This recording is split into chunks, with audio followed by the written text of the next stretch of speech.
Hello दोस्तों, finally railway की तरफ से एएलपी भर्ती का फुल नोटिस जारी हो चुका है। इससे पहले दोस्तों आपने शॉर्ट नोटिस देखा होगा। शॉर्ट नोटिस में जितनी भी इंफॉर्मेशन थी वो सारी हमने आपको दी थी। दोस्तों फुल नोटिस में जितनी भी इंफॉर्मेशन है वो सारी हम आपके साथ इसी वीडियो में शेयर करने वाले हैं, इसलिए वीडियो को अंत तक जरूर देखें और वीडियो को दोस्तों स्किप न करें। तो चलिए दोस्तों स्टार्ट करते हैं। Government of India, ministry of railways, railway recruitment boards, detail centralised employment notice, chain number भी आप यहां पर देख सकते हैं। रेलवे की तरफ से ये नोटिस, फुल नोटिस जारी हो चुका है। Recruitment of assistant loco pilot ALP. अब हम बात करते हैं इसके ओपनिंग डेट के बारे में। 20 जनवरी 2024 दोस्तों इसकी फॉर्म की स्टार्टिंग डेट है, आप फॉर्म फिलअप कर सकते हैं। क्लोजिंग डेट की बात करें तो 19 फरवरी 2024 दोस्तों इसकी अंतिम तिथि रहने वाली है। Dates for modification, window for correction in application from with payment of modification fee के लिए जो है टाइम यहाँ पर दिया गया है 20 फरवरी 2024 से लेकर 29 फरवरी 2024। नेक्स्ट हम बात करते हैं दोस्तों, पोस्ट जो रहने वाली है असिस्टेंट लोको पायलट एएलपी की पोस्ट रहने वाली है। पे लेवल एंड इनिशियल पे आप देख सकते हैं। Medical standard age as on 18 से 30 साल के बीच दोस्तों अगर आपकी एज है तो आप ये फॉर्म फिलअप कर सकते हैं। अगर किसी भी कैटेगरी को दोस्तों कोई भी एज रिलैक्सेशन दिया गया है इस नोटिस में तो वो हम आगे देखेंगे, आगे डिस्कस करेंगे। टोटल वैकेंसी दोस्तों 5,696 जो है वैकेंसी इसमें निकाली गई है। अब दोस्तों इसके नेक्स्ट पॉइंट के बारे में बात करते हैं। इसमें आप देख सकते हैं यहाँ पर दिया गया है दोस्तों एज के बारे में। एज लिमिट देखिए दोस्तों यहाँ पर दी गई है। एज लिमिट 18 से 30 साल के बीच अगर आपकी एज है तो आप इसके लिए एलिजिबल हैं। SC ST कैंडिडेट के लिए जो एज रिलैक्सेशन है वो 5 ईयर का दिया गया है। OBC के लिए 3 ईयर का एज रिलैक्सेशन दिया गया है। बाकी दोस्तों आप यहाँ पर और कैटेगरीज को देख सकते हैं। यहाँ पर कितनी कैटेगरी को और कितना कितना जो है इसमें एज रिलैक्सेशन दिया गया है दोस्तों इसमें विस्तार से बताया गया है, आप देख सकते हैं। नेक्स्ट पॉइंट के बारे में बात करते हैं एग्जामिनेशन फीस के बारे में दोस्तों। जनरल कैटेगरी के लिए यहाँ पर 500 रुपये फीस रखी गई है। SC ST ex serviceman, female, इनके लिए दोस्तों यहाँ पर ये जितनी भी कैटेगरी है इनके लिए दोस्तों यहाँ पर 250 रुपये फीस का क्राइटेरिया रखा है। इसमें दोस्तों 400 शैल बी रिफंडेड लिखा हुआ है और इसमें देखें तो 250 शैल बी रिफंडेड लिखा हुआ है। दोस्तों 500 में से 400 रुपये इनको रिफंड कर दिए जाएंगे और इन कैटेगरी को दोस्तों जो है 250 के 250 जो है रिफंड कर दिए जाएंगे। दोस्तों ये रिफंड कब किए जाएंगे आपको ये नोट आप देख सकते हैं। Only candidate who attend CBT 1 will get a refund of their examination fee as mentioned above. यानी कि दोस्तों अगर आप CBT 1 का एग्जाम देने के लिए जाते हैं तभी दोस्तों आपके जो ये है रिफंड की जाएगी फीस। अगर आप CBT 1 का एग्जाम देने के लिए नहीं जाते हैं तो आपकी जो फीस है वो रिफंड नहीं की जाएगी। नेक्स्ट पॉइंट हम बात करते हैं रिक्रूटमेंट प्रोसेस के बारे में। A candidate can apply to only one RRB and only one online application has to be submitted. Next the recruitment process shall comprise of the following stage. यानी कि first stage CBT 1 आपका exam होने वाला है, उसके बाद CBT 2, second stage CBT 2 का exam होगा। Computer based aptitude test CBAT यानी कि जिसको हम साइको टेस्ट भी बोल देते हैं। उसके बाद आपका डॉक्यूमेंट वेरिफिकेशन DV होगा एंड उसके बाद आपका मेडिकल एग्जामिनेशन होने वाला है।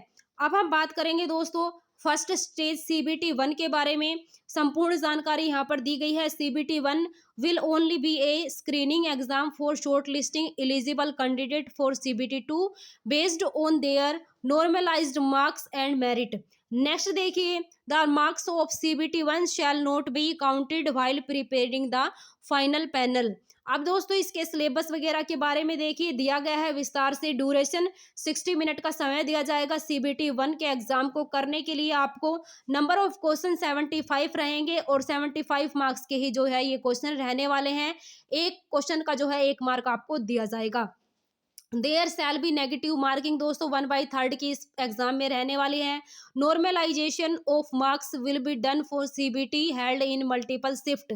Minimum pass percentage for eligibility दोस्तों यहाँ पर दी गई है। UR EWS के लिए 40%, OBC NCL के लिए 30%, SC के लिए 30% एंड ST के लिए 25% जो है minimum pass percentage for eligibility का जो है क्राइटेरिया दिया गया है।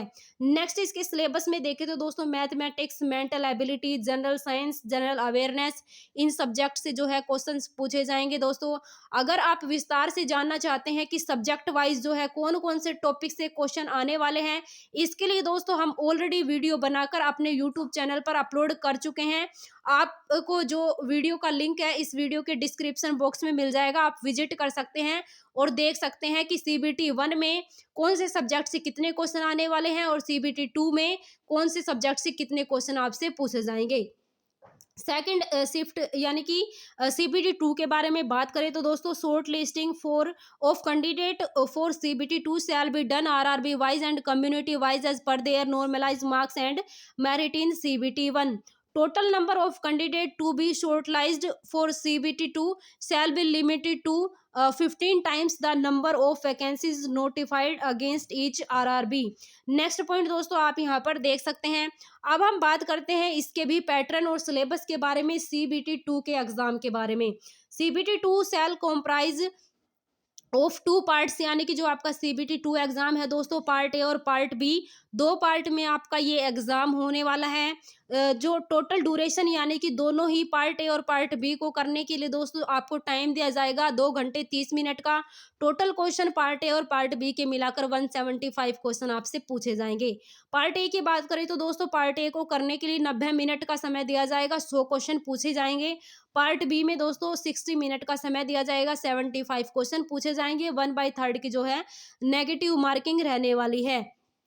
यहाँ पर in part minimum pass percentage for ability का एलिजिबिलिटी का क्राइटेरिया भी दोस्तों दिया गया है। यहाँ पर देखिए दोस्तों ये वाला point, only the marks scored in part A shall be counted for short listing of candidate for further stage of this recruitment process provided the candidates irrespective of community is able to secure qualifying marks 35% part B.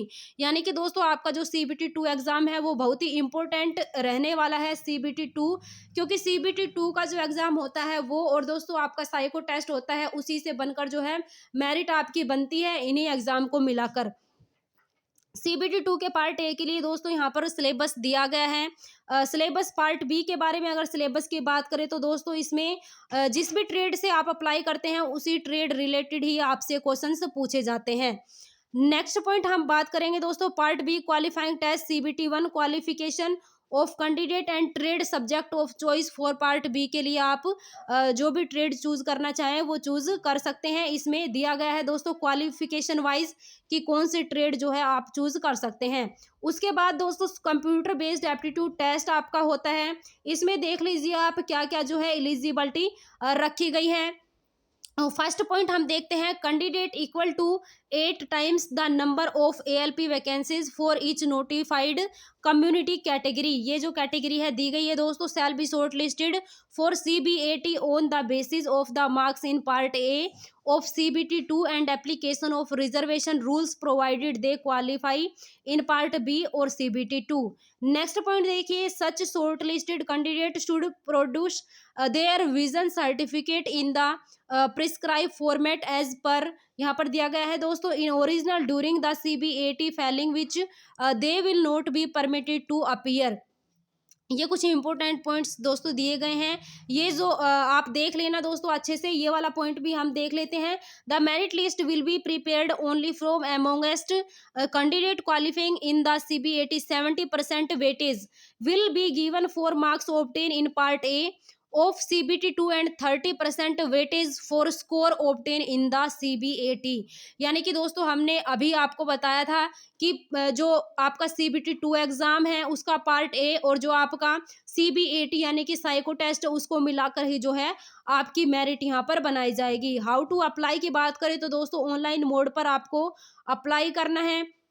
यहाँ पर आप website of RRB participating in chain number भी आप यहाँ पर देख सकते हैं दोस्तों। नेक्स्ट पॉइंट हम जानेंगे इसके क्वालिफिकेशन क्राइटेरिया के बारे में कि क्या क्या क्वालिफिकेशन दी गई है, कौन कौन कैंडिडेट यहाँ पर अप्लाई कर सकता है। नेम ऑफ द पोस्ट देखिए असिस्टेंट, लोको पायलट, लेवल वगैरह या फिर पे, मेडिकल स्टैंडर्ड ये दिया गया है। मिनिमम एजुकेशन क्वालिफिकेशन की बात करें दोस्तों, या तो आपके पास मैट्रिकुलेशन प्लस आईटीआई होनी चाहिए एनसीवीटी या एससीवीटी से। ये जो ट्रेड दी गई है इन सभी ट्रेडों में से अगर किसी एक ट्रेड से आपके पास आईटीआई है एनसीवीटी या एससीवीटी से तो आप अप्लाई कर सकते हैं, या फिर आपके पास मैट्रिकुलेशन प्लस में अप्रेंटिसशिप की हुई है तो दोस्तों आप इसके लिए एलिजिबल माने जाएंगे। ये दोस्तों डिप्लोमा और डिग्री वालों के लिए क्वालिफिकेशन दी गई है। इन चारों में से दोस्तों अगर कोई एक क्वालिफिकेशन आपके पास है तो आप इस के लिए एलिजिबल माने जाएंगे, आप फॉर्म फिलअप कर सकते हैं। अब हम बात करते हैं जोन वाइज वैकेंसी के बारे में, डिटेल से जानेंगे दोस्तों। अहमदाबाद के बारे में बात करें तो 238 टोटल वैकेंसी है WR जोन। अजमेर की बात करें तो 228, बेंगलोर में 473, भोपाल में दोस्तों WCR में 219 और WR में 65, भुवनेश्वर में दोस्तों 280 और बिलासपुर में CR में 124 और SECR में 1192 वैकेंसी की संख्या जो है दी गई है। नेक्स्ट चंडीगढ़, चेन्नई, गोरखपुर, गुवाहाटी, जम्मू कश्मीर, कोलकाता, मालदा, मुंबई, ये जगह दोस्तों आप देख सकते हैं। इन सभी पोस्टों को जो है डिवाइड कर दिया गया है कैटेगरी वाइज। दोस्तों आप आराम से देख लेना। ये जो नोटिफिकेशन है दोस्तों हम प्रोवाइड करवा देंगे अपने टेलीग्राम चैनल पर। टेलीग्राम चैनल का लिंक आपको इस वीडियो के डिस्क्रिप्शन बॉक्स में मिल जाएगा दोस्तों, आप विजिट करके टेलीग्राम चैनल पर इस नोटिफिकेशन को अच्छे से और ध्यान से देख सकते हैं अगर आपकी कोई भी क्वेरी है तो। अगर दोस्तों आपको ये वीडियो पसंद आई हो तो वीडियो को लाइक शेयर जरूर करें, और दोस्तों अगर आपने अभी तक हमारे यूट्यूब चैनल को सब्सक्राइब नहीं किया है तो चैनल को सब्सक्राइब करके बेल आइकन को प्रेस जरूर कर ले। मिलते हैं नेक्स्ट वीडियो में, तब तक के लिए जय हिंद जय भारत।